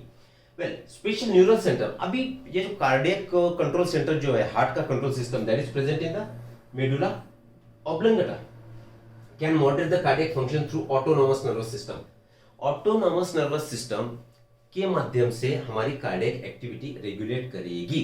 तो उसमें दो सिस्टम है हमारे पास, एक तो सिंपैथेटिक नर्वस सिस्टम है और पैरासिम्पैथेटिक नर्वस सिस्टम है। These are the two parts of your autonomous nervous system. तो सिंपैथेटिक नर्वस सिस्टम क्या करेगी, ये हार्ट का कॉन्ट्रैक्शन को बढ़ाएगी, हार्ट का कॉन्ट्रैक्शन बढ़ेगा, उसकी स्ट्रेंथ बढ़ेगी और उस वजह से फाइनल उसका आउटपुट भी बढ़ेगा, कार्डियक आउटपुट, मतलब 1 मिनट में कितना ब्लड ये इजेक्ट करेगा वो भी बढ़ेगा। इसका उल्टा काम होगा पैरासिम्पैथिक नर्वस सिस्टम से, ये क्या करेगा, कॉन्ट्रैक्शन को लेस करेगा, स्ट्रेंथ भी लेस करेगा, तो कार्डियक आउटपुट भी लेस होगा। This is how this medulla centres in the brain will control the regulate the heart beats or cardiac activity. Adrenal medullary hormones also increase cardiac output. And ये जो highlighted जो points है बस इतना ही करिए, ठीक है, आगे बढ़ेंगे। हाई ब्लड, अब देखो अलग अलग कार्डियक डिसऑर्डर्स है, तो उसमें इससे पहले हम देखेंगे ब्लड प्रेशर क्या है। यहाँ पे है high blood pressure. Blood pressure किसे बोलेंगे हम, देखिए ब्लड प्रेशर, ब्लड प्रेशर मतलब it is the pressure, short में लिख रहा हूं, pressure exerted by blood on the walls of arteries is called as blood pressure. तो कॉन्ट्रैक्शन के दरमियान जो ब्लड प्रेशर होगा तो that will be your systolic blood pressure, systolic BP, मतलब blood pressure during contraction of heart, during contraction of heart is called systolic blood pressure. अब heart contract करेगा तो रिलैक्स भी करेगा, तो बनेगा diastolic blood pressure. Diastolic blood pressure किसे बोलेंगे, blood pressure during relaxation of heart is diastolic blood pressure. अब नॉर्मल जो ब्लड प्रेशर है systolic, normal systolic blood pressure is 120 mm of mercury, millimetre of mercury, और diastolic blood pressure है आपका 80 mm of Hg, millimetre of mercury. तो denote कैसे करेंगे हम, नोट कैसे करते हैं इसे, ब्लड प्रेशर कैसे मेंशन करेंगे हम, 120/80 mm of Hg, normal blood pressure. अगर ये नॉर्मल ब्लड प्रेशर से ज्यादा ब्लड प्रेशर अगर होगा, सिस्टोलिक हो या तो डायस्टोलिक हो, तो उसे हम बोलेंगे हाइपरटेंशन, हाई ब्लड प्रेशर। ठीक है, ये ब्लड प्रेशर इतना ज्यादा हो सकता है कि मान के चलिए ये 120/80 है, अगर ये 220 होगा सिस्टोलिक ब्लड प्रेशर और ये 120 होगा डायस्टोलिक ब्लड प्रेशर, इस वक्त क्या होगा, इस समय क्या होगा, capillaries in the delicate organs will burst. Capillaries क्या होगी, फूट जाएगी, इट विल बर्स्ट, और फूटेगी। जैसे मान के चलो रेटिना में फूट गई तो हम अंधे हो जाएंगे, अगर ब्रेन में फूटी तो ब्रेन में वैसे भी सपोर्टिंग टिश्यूज की जो संख्या है वो कम होगी, तो वहां पे ज्यादा संभावना है, ज्यादा चांस है कि ब्रेन में जितने भी कैपिलरी है, अगर ब्लड प्रेशर क्रॉनिकली बहुत ज्यादा बढ़ेगा, अचानक से बढ़ेगा, तो there will be brain haemorrhage, right. Well, kidney में भी फेल हो सकती है कैपिलरीज, राइट। अगर 140/90 इतना अगर होगा तो और इससे हायर होगा तो उसे हम बोलेंगे हाइपरटेंशन। अगर सिस्टोलिक 140 से ज्यादा है और डायस्टोलिक 90 से ज्यादा है तो उसे क्या बोलेंगे हम, ब्लड प्रेशर क्या है, हाइपरटेंशन बोलेंगे, हाइपरटेंशन या तो हाई बीपी। वेल, अब देखिए दो कंडीशंस है हमारे पास, एक है ब्रैडीकार्डिया, ब्रैडीकार्डिया, और दूसरी टर्म है हमारे पास टैकीकार्डिया। ब्रैडीकार्डिया मतलब decreased heart rate, decreased heart rate, और ये होगा आपका इंक्रीज्ड हार्ट रेट। लेकिन डिक्रीज और इंक्रीज कितना, bradycardia heart rate, normal heart rate हमारा है 72, अगर ये लेस देन 60 अगर बनता है, less than 60 beats per minute, इस कंडीशन को हम नाम देंगे ब्रैडीकार्डिया। अगर 100 से ज्यादा हो रहा है तो हम इसे नाम देंगे टैकीकार्डिया। ठीक, आगे कोरोनरी आर्टरी डिसीज, क्या कहा हमने, coronary vascular system, it supplies blood to cardiac musculature. जो हार्ट की वॉल है, हार्ट की मसल्स है, उससे सप्लाई करने वाली आर्टरी है कोरोनरी आर्टरी। अगर इसमें कुछ समस्या है तो ब्लड का सप्लाई ढंग से नहीं होगा, वो ढंग से नहीं होगा तो ऑक्सीजन नहीं मिलेगी, ऑक्सीजन नहीं मिलेगी तो अपनी कार्डियक मसल्स जो है वो मर जाएगी, और उस कंडीशन को हम बोलेंगे मायोकार्डियल इंफार्क्शन। मायो माने muscles, cardia heart, myocardial infarction. ठीक है, ये कंडीशन होगी। Coronary artery disease often refer to as atherosclerosis. Atherosclerosis का मीनिंग क्या होगा, there will be deposition of certain substances on the inner lumen of your arteries. Coronary artery जो होगी तो उसके अंदर की साइड में, ल्यूमेन में, there will be deposition of calcium, fat, cholesterol and fibrous tissue. जिस वजह से कोरोनरी आर्टरी का ल्यूमेन कम हो जाएगा तो ब्लड का सप्लाई भी कम होगा, उस वजह से जो डिसऑर्डर होगी उसे बोलेंगे हम कोरोनरी आर्टरी डिसीज, राइट। और एक कंडीशन है एथेरोस्क्लेरोसिस, जैसे हमारे पास दैट इज योर आर्टेरियोस्क्लेरोसिस। देखो बहुत कंडीशंस है, कार्डियक प्रॉब्लम्स है, लेकिन जितना एनसीईआरटी बोल रहा है उतना ही हम डिस्कस करेंगे। जैसे कि हाइपरटेंशन के जो फैक्टर्स है, क्या फैक्टर्स है, सिगरेट स्मोकिंग है, अल्कोहलिज्म है, सीडेंटरी लाइफस्टाइल है, मतलब एक जगह पे ही बैठे रहना ज्यादा समय तक के लिए, पुअर एक्सरसाइज, एक्सरसाइज का पैटर्न गड़बड़ है ना, ज्यादा हम नींद ले रहे हैं, कुछ भी खा रहे हैं, फैटी फूड खा रहे हैं, या तो स्ट्रेसफुल कंडीशन है, या तो ब्लड की विस्कोसिटी बढ़ चुकी है, राइट, या तो ज्यादा डाइल्यूट हो चुका है, या तो किडनी फंक्शन में प्रॉब्लम है। ये सब चीजें होगी कि जिसका कलेक्टिवली इफेक्ट होगा आपके ब्लड प्रेशर पर, लेकिन एनसीईआरटी में मेंशन नहीं है। जितना एनसीईआरटी में मेंशन है उतना ही हम यहाँ पर डिस्कस कर रहे हैं। आर्टेरियोस्क्लेरोसिस एक टर्म देखिए, it is called as hardening of arteries. लेकिन ये ओल्ड एज में होगा। आर्टरी क्या फ्लेक्सिबल है लेकिन वो कड़क हो जाएगी, क्यों, ड्यू टू ओल्ड एज, तो इसमें भी बीपी बढ़ेगा आपका। ठीक है, नेक्स्ट कंडीशन देखिए अंजाना। अंजाना मतलब क्या, देखिए लेफ्ट साइड में हमारा हार्ट प्रेजेंट है तो लेफ्ट चेस्ट में पेन होगा, ये पेन रेडिएट करेगा शोल्डर में, नेक में, lower jaw that is mandible में रेडिएट करेगा, और लेफ्ट आर्म में रेडिएट करेगा। अगर इस तरीके का कोई पेन है तो इसे हम बोलेंगे angina pectoris. This is pectoral girdle, right, scapula, clavicle देख चुके हैं हम। तो यहाँ पे अगर पेन करेगा तो दैट अक्यूट होगा, मतलब उसकी तीव्रता ज्यादा होगी, that is called as angina pectoris. क्यों होगा, और किसमें कॉमन है? It is more common among middle aged and elderly. It occurs due to condition that affect the blood flow. क्यों होगा? क्योंकि सब कार्डियक प्रॉब्लम जो होंगे तो ब्लड फ्लो में कुछ तो भी क्या है, गड़बड़ है, मतलब वहां पे ऑब्स्ट्रक्शंस है, पूरी तौर पर डिमांड और सप्लाई ब्लड की पूरी नहीं हो पा रही है, इसलिए। ओके, आगे बढ़ेंगे। नेक्स्ट है हमारा हार्ट फेलियर। देखिए हार्ट फेलियर है, कार्डियक अरेस्ट है और ये हार्ट अटैक है। कंफ्यूज नहीं होना है। देखो हार्ट फेलियर में क्या होगा, it is not pumping blood effectively. अगर हार्ट आपका इफेक्टिवली ब्लड को पंप नहीं कर पा रहा है तो उसे बोलेंगे हम हार्ट फेलियर है, ठीक है। मतलब जितनी डिमांड है उतनी पूरी नहीं होगी। अब इसका मेन कारण क्या हो सकता है? Congestion of the lung. Congestion of the lung होगा तो क्या होगा? ब्लड का ऑक्सीजनेशन ढंग से नहीं होगा, तो ऑक्सीजन इसे पहुंच नहीं पाएगा। किसे? हार्ट के मसल्स को। अगर ऑक्सीजन नहीं पहुंचेगा तो वहां की सेल्स वीक हो जाएगी, तो पंपिंग एक्शन उसकी कम होगी। उस कंडीशन को हम नाम देंगे हार्ट फेलियर। अब देखो हार्ट फेलियर का कंफ्यूजन नहीं करना है कार्डियक अरेस्ट के साथ। कार्डियक अरेस्ट का मतलब क्या हुआ? हार्ट स्टॉप्स बीटिंग, हार्ट का बीटिंग ही स्टॉप हो गया, तो ये कंडीशन बन गई कार्डियक अरेस्ट। देखो ये ध्यान में रखना है, ठीक है। और तीसरी कंडीशन है हार्ट अटैक। इसमें तो क्या अचानक से डैमेज हो जाएगा, heart muscle suddenly damage bye इनएडिक्वेट blood supply. तो हार्ट अटैक अलग है, ध्यान में रखिए, ठीक है। ब्लड सप्लाई न होने की वजह से हार्ट क्या हो गया? सडनली डैमेज हुआ, हार्ट बीट सडनली स्टॉप हुआ, उसे बोलेंगे हम कार्डियक अरेस्ट। अरेस्ट मतलब स्टॉप हो जाना। और हार्ट फेलियर में क्या होगा? तो it is pumping the blood inefficiently. Clear? Okay, अच्छा, तो इस तरीके से हमने अभी, आशा करता हूं थोड़ी स्पीड ज्यादा हुई होगी, नो डाउट, लेकिन एनसीईआरटी की एक भी लाइन आपकी इसमें से नहीं छूटेगी। जितने हाइलाइटेड पॉइंट्स है उसका स्क्रीनशॉट लेकर के इसके नोट्स बनाइए, so that in minimum period of time you would be able to revise it briefly. बहुत कम समय में ज्यादा आपका रिवीजन होगा। आशा करता हूँ आपको पसंद आया होगा, ठीक है। Thank you very much. अब मिलेंगे next one shot rapid revision के साथ नेक्स्ट लेक्चर में। Thank you very much.